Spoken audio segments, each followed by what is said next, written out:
When I started out, I was trained just like every other counselor. Well, actually, I was better trained than many. There are many, quote, marriage counselors that have never been trained to do marriage counseling. They were trained as individual therapists and just started seeing couples in their practice, kind of like going to an allergist for a heart condition. Not the best idea.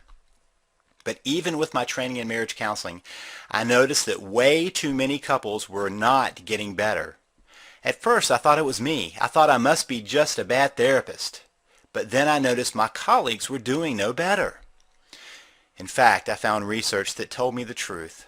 50% of couples who go to marriage counseling get divorced, and only 10 to 15% say it even helped at all.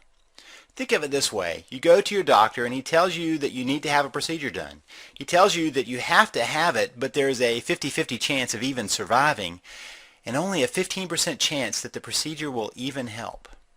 Would you sign up? I wouldn't, but many couples do that every year. So there I was, realizing that my profession was doing as much harm as good. I made a decision. I would help couples, but I would learn what they really need. I knew what they didn't need. For example, most marriage counseling focuses on communication. Theory is a couple needs to improve their communication. If they do that, then their marriage will improve. Wrong. My observation is the vast majority of couples I see can actually communicate just fine. In other words, people understand them. They know how to say what they are thinking and can get their idea across, except with their spouse. The problem is with perception. Couples misperceive each other. They assume the other is being mean or is trying to hurt them or is ignoring their needs. That is the real problem. Correct that and the marriage has a chance. Help a couple communicate better and they are just better at fighting. So to make a long story short, I stopped doing marriage counseling the way I was taught and started experimenting. I started finding out what works and what doesn't. In the process, I began to develop a fairly radical but deceptively simple approach to saving marriages, and it worked over and over again.